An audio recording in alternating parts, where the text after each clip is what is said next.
Good morning. Good morning. Thank you, ICMA, for having me back. I was asked in 20 minutes to do an around the world, hit on every geopolitical risk, and leave people with some actionable points. Hard to do in 20, but I'm going to do my best. Let me start first, by the way, on the last panel, everyone talks about cyber. I don't lose sleep over cyber. Companies spend hundreds of billions of dollars a year on cyber. Hopefully they're getting it mostly right. I lose sleep over terrorism. Believe me, it's a much bigger risk in my view. But let me do it around the world and then end, if I can, with some optimism, both on the United States, but I'm also very optimistic on the UK. I'm going to try to get all that in.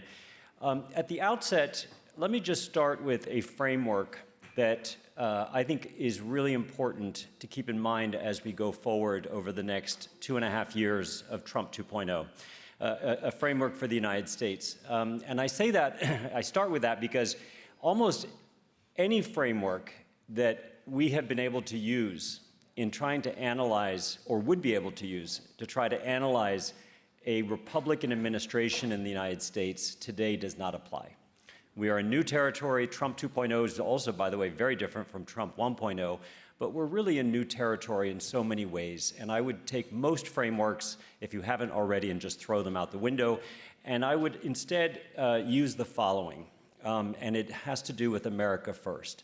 It's also, by the way, I think America First is also the thing that is probably most misunderstood about Trump 2.0, because he ran as an isolationist, because he is anti-war, and said he would focus on domestic issues. Everybody assumed that America First meant focusing on domestic issues. The truth is, in Trump 2.0, America First was always also going to be about foreign policy. And it's two things. It's economic nationalism, protectionism, tariffs. This is the most protectionist US administration in my lifetime. These tariffs, the Supreme Court overturned them briefly. They're coming back. The tariffs are here to stay. By the way, if a Democrat wins in 28, he or she will keep the tariffs on as well. But America First now is about economic nationalism. Secondly, it's also about the United States projecting its economic and military power around the world, including in our hemisphere, and relatedly, reapplying the Monroe Doctrine in our hemisphere. So just with that framework of America First being very much about foreign policy, keep that in mind as we go forward, because it's what we've done in Venezuela, it's what we're going to do in Cuba, it applies to Iran and the UAE, for example, and it will also apply to Greenland very soon. So with that framework, let me just do a quick around the world. First on Venezuela. I think we can all probably agree in this room that under any standard of international law, for a country to go into another country, kidnap the head of state and his wife, and bring them back to the country to be put on trial is, again, probably illegal. So I'm acknowledging that what the United States did was probably illegal, but it's done. And I think what matters now is, what was the motivation and what is the path forward? And I would say that on using the Venezuela example, it illustrates two things that are very interesting and I think, again, relevant to this America First framework, which is first, President Trump always defaults to negotiation. He always wants a deal first. We were negotiating with Maduro. We're trying to negotiate with the government of Cuba. We're trying to negotiate with the Iranians. We're back negotiating endlessly with the Iranians. We're going to negotiate, which would be a pretty painful one, with Denmark over Greenland. But just to say, his default is negotiation. And in fact, with Venezuela, if you remember, we were very publicly negotiating with Maduro. Take even more of your billions and your family and go live in Havana or Madrid. Like, that was our offer, right? And he didn't take it, I think partly because Cuba and Russia told him to stay, and secondly, he didn't think Trump would do it. So again, at our firm, by the way, anytime anyone internally or externally says Trump would never do that, we start with the presumption of he absolutely would. So just to say that on Venezuela, and I'll say this as a quick aside, by the way, I think that Maduro is going to go down in history as the billionaire that had literally made the stupidest decision in his life. This is a billionaire who literally, instead of living in paradise in Havana or Madrid, is now in a jail cell in Brooklyn with P. Diddy. I mean, that's how bad that is. So just to say, first, don't underestimate Trump. I think obviously Maduro did. But secondly, it's part of a broader U.S. strategy and foreign policy. And what that is to ultimately remove any perceived national security threat in our hemisphere. And again, under the framework of America First, the framework is also about energy security, semiconductors, rare earths. And one of the great things about President Trump, I always say, is he's very transparent, and he tells you what he's thinking. Often he tells you much more than you ever wanted to know, but he does tell you, where he is. And any other US president, by the way, on Venezuela would have said the reason we did that is because of drugs, democracy, human rights, the poor Venezuelan people. Absolutely, Trump is like, this is about oil. Literally, this is about oil. It's about energy security. And by the way, if it was ever about drugs, we would have bombed Peru and Colombia. Ultimately, and I would argue that the war in Iran and the closure of the Strait of Hormuz has made energy security an even bigger imperative for all of our countries, and has made Venezuela even more important to the United States, because today the United States has unfettered 100% access to the biggest oil and gas reserves in the world, literally unfettered. I just got back from Venezuela. I took 55 clients down there. I can tell you, like Delcy or not, she and her team are doing exactly what Trump wants. The biggest upside surprise is already happening. Exxon just announced they're going back. A very large number of US and some European companies are going back into Venezuela. The biggest upside surprise will be they increase oil output much faster than most forecasts, by the way. They've already started. So just to say that, again, whether one agrees or disagrees, I'm not here to make the case for Donald Trump or the US administration, but just keep in mind this framework that they're just getting started. Venezuela was viewed as a huge success on multiple levels. It brings me to Cuba. First, just on the strategy there, Trump is trying to negotiate with the Cuban government, which is for the head of state to step down voluntarily and have a new head of state that will be much more pro-US, open the economy to US companies and some European companies. The problem with that strategy is male military dictators typically don't step down voluntarily. It means that we're probably going to have to resort to some combination of completely blockading the island and strangling the economy, and/or a military operation. And we've just indicted Raul Castro. They're probably clearing the cell next to Maduro in Brooklyn. I would say, if I were in Cuba or part of that government, I would really be careful underestimating the US's resolve or this administration's resolve to affect either leadership change or regime change. And there will be a new government of Cuba in the next 6 to 9 months, and one which completely opens their economy to foreign investment, by the way. So anyway, Cuba's next. It brings me to the Middle East. Iran, again, Trump tried to negotiate with the Iranians, as you remember, but right before he went to war, declared war. Actually, never declared war, but went to war. We were meeting with the Iranians over and over again, including in Geneva. Trump got frustrated. We went to war. We're back in this ceasefire, which is barely holding, as you see from the headlines. We're striking them. They're doing things. Israel's striking Lebanon. But Trump genuinely wants a deal. He needs a deal. He needs a deal because the 10-year yield was on its way to 5%. 5% is their panic level. They will literally capitulate on anything they have, this administration. Oil was hovering around 108, 110. Again, if we hadn't gotten to some kind of ceasefire, there was a risk it would stay here. And most importantly, the Strait of Hormuz is still closed, mostly closed. So he wants a deal. The problem is that the Iranians know that and are stalling. And to be fair, both sides, but especially the United States, keeps moving the goalposts. In fact, just 2 days ago, the Trump administration added a new goalpost or a new hurdle in the negotiations, which is we need the Gulf countries to all join the Abraham Accords. Wonderful, but none of them really want to join right now. We're all kind of at war. So just to say that our base case, unfortunately, is that negotiations will drag out and that the United States probably does have to re-escalate with Israel. I think the window opens this weekend after the Eid holidays. And it will be some combination of trying to take the strait militarily and also another wave of bombings in Tehran. I think the oil markets have gotten a little too complacent that everything is fine, we're going to get to this deal, and the off-ramp stays. Lastly, just on Iran, I would say, if you believe the way I've been describing the war or the ceasefire and the risk of either re-escalation or getting to a real ceasefire, if you believe that Iran will reopen the strait unconditionally, then we have a deal.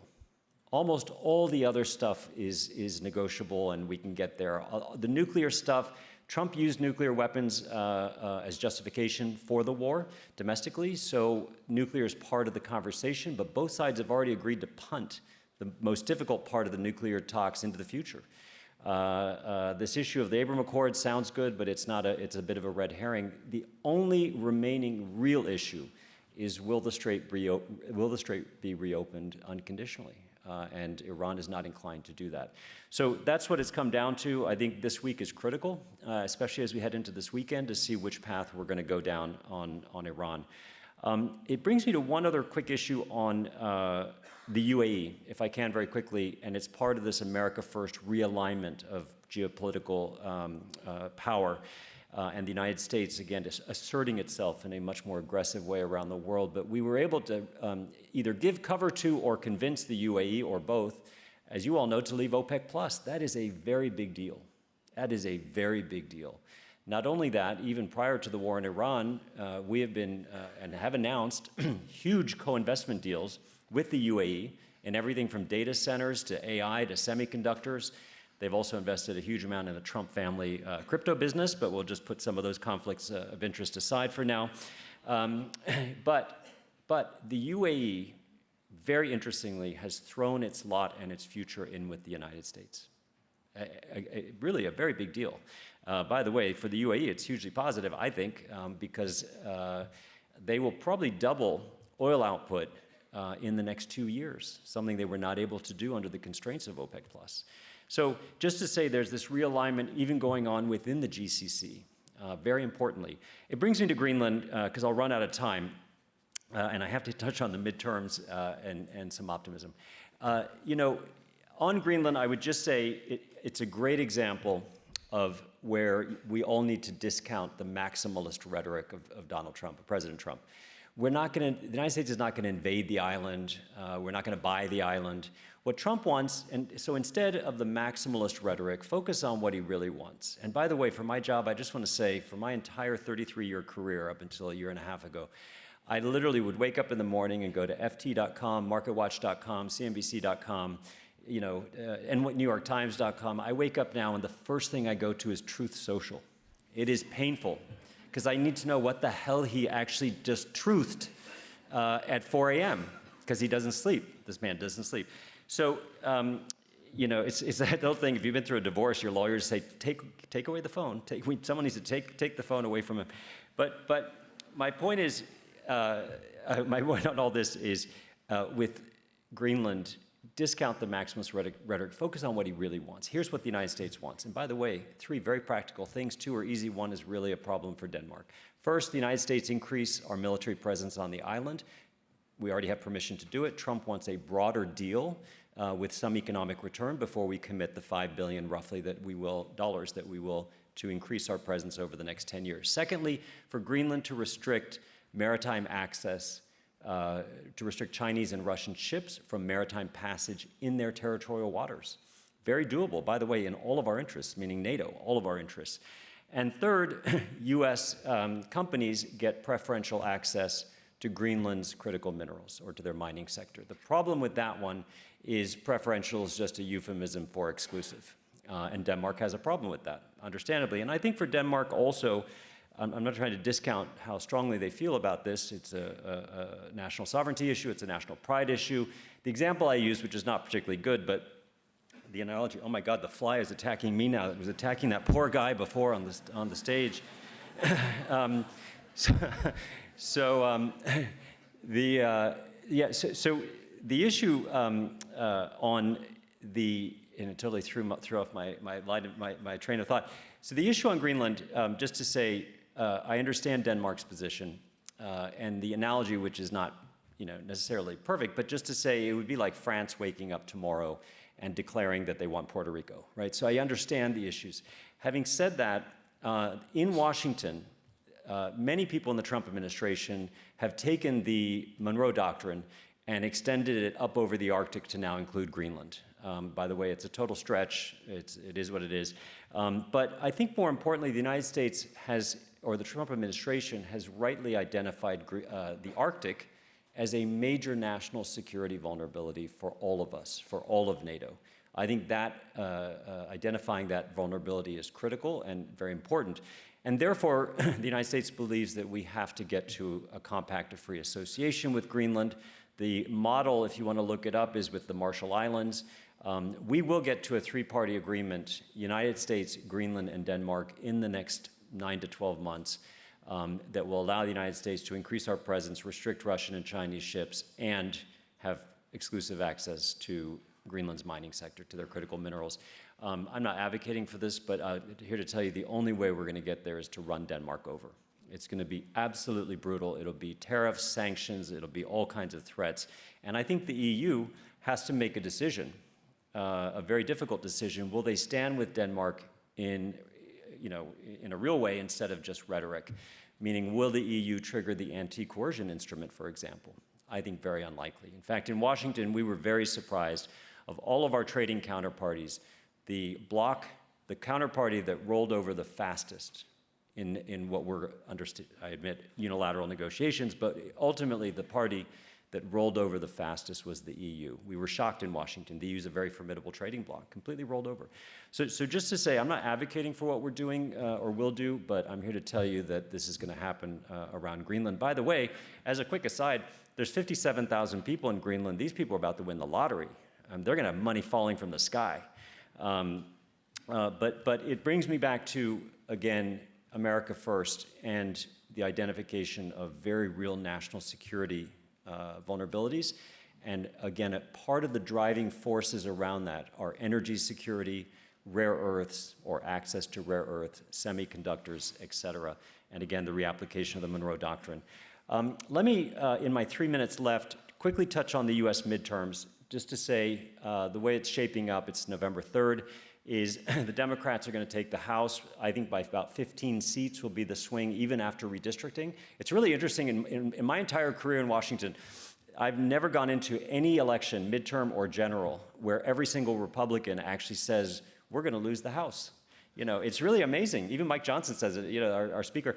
Usually you say it's going to be a really tough election. It's going to be really hard, but we've got a shot. No, we're going to lose the House. So I think the House swings by about 15 seats to the Democrats. The Senate's much harder. Our base case today is still for a Republican Senate, so divided Congress. I do think that the polling by next month is going to shift to start to show the Senate in play. The biggest issues in our midterms are, number one, affordability. Number one issue, price of gasoline. I literally just filled my tank up 2 days ago in New York, and it is $5.50. That is very painful. So affordability, every product in the affordability basket in the United States is up in the last year and a half, the price. It's a very big issue, number one issue. Number two is healthcare, both access to and cost, both a huge challenge. And third is immigration. Immigration was one of the reasons Trump won in 2024. The ICE tactics have alienated a lot of independent voters.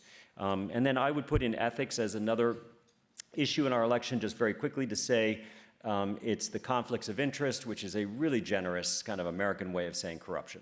Okay, can we just call it what it is?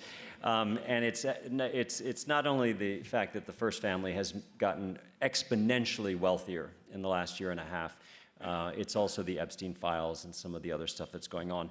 So on the midterms, I think the reason it matters is with divided Congress, it means mostly gridlock. That's usually the best outcome for markets, and I agree with that. But it also means that at least the Democratic House can be another guardrail in the United States. The only guardrail that's truly working in the US today is the bond market. The 10-year yield, when the 10-year yield goes to 4.5, they get nervous in the administration. At 5, they have and will capitulate on anything. At 5.5, they panic and start intervening. That's a whole other topic. But just to say, a Democratic House will be another guardrail. It brings me to where I wanted to end, which is with some optimism on the United States. I spend half my time outside of the country. We're a very global business. We have clients in the Middle East, in Asia, here in Europe, UK. Of all of the assessments around country risk of the United States, And by the way, just as a quick aside, there's a very big disconnect between global investors' perception of the US and US investors. US investors are, as you can see on the stock market, incredibly bullish. And I think the US investors are more right in this situation. I think outside of the US, the biggest change since Trump came back is that global investors, some global investors, are questioning the safe haven status of the United States, right? And it's questions around Fed independence, free and fair elections, will Trump stay in for a third term illegally? I understand all of those concerns. I think they're overblown. We do and will have an independent Fed. I think Kevin Warsh is an excellent choice, by the way. If any other president had nominated Kevin Warsh, he would have sailed through confirmation. This is one of the most qualified Fed chairs we've nominated in probably 30 years, seriously. So anyway, I'm very optimistic on and feel good about Fed independence. We're going to have free and fair elections. The United States is a continent practically, very hard to influence the outcome of the entire election, and Trump will not stay in for a third term. The economy's in very good shape. We would have grown at 3% this year if it weren't for the war. We're now going to probably grow at 2.5%. Still very good for the US. Unemployment is low. Inflation, taking out the energy noise, is under control. And this government, this administration, we're seeing the biggest dereg push since Ronald Reagan in the United States. Hugely positive. We also are, as you all know, are in an innovation supercycle that predated Trump and is accelerating, literally accelerating. Much bigger than AI. AI, quantum, robotics. It's much bigger, but it's accelerating. A lot of it's playing out in the US stock market. Today, I would argue massively overbought, but still very optimistic on the outlook for the US, which leads me to my last point that I like to mention in at least every client meeting, at least, and when I get to speak, which is, of all the assessments of country risk of the United States, there's one that actually is not talked about enough, that I'm actually concerned about, which is not Trump staying in illegally for a third term. He's not going to get a third term.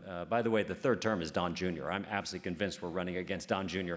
But the risk isn't a third term. The risk is the opposite. The risk is if something happens to President Trump in the next 2.5 years. President Trump in 2 weeks is turning 80. He's an 80-year-old white American male that is morbidly obese, objectively, just factually, sorry. So if you just look at US actuarial tables, which are not incredibly useful because they predict death, but if you extrapolate, he has about a 40% probability of heart attack or stroke in the next 2.5 years, not necessarily fatal. But in death or incapacitation, we get J.D. Vance. And I'm here to tell you something you already know. J.D. Vance will be a much worse outcome for Europe. Much worse outcome. He viscerally hates Europe. I think I think at his heart he still is a hillbilly. I just want to say, I think he's like, he hasn't really left Appalachia. He's got the Trump tie now, and he's trying to be mini Trump, but the truth is, he just viscerally, he hates Europe. But more importantly, the US will be fine. We've had 9 abrupt presidential transitions. We have a very established process. I think he picks Marco, by the way, in that scenario to clear the field. Marco will be his VP. But just to say, I think the risk in an abrupt presidential transition is geopolitical, meaning China could test us with a maritime blockade of Taiwan, and I don't think J.D. Vance would react. I think Taiwan could fall or have to negotiate a surrender. Russia could do a major military offensive into Ukraine, and yes, we'll be there, but Europe will be a bit more naked. So of all of the risks overhanging the U.S., the one I worry about the most that actually has serious geopolitical potential collateral damage is if something happens to Trump tonight. And lastly, I'll just say President Trump, when I say this in Europe, everyone laughs, but you don't have to laugh. But when I say this in Europe, people will push back, which is President Trump is a moderate. President Trump is a moderate. This is a president with no fixed ideology and that is totally transactional and will course correct wherever necessary. In my view, he's a moderate. J.D. Vance will not be a moderate. So as I say often, and as a Democrat, it surprises people, but long live Trump. Thank you very much.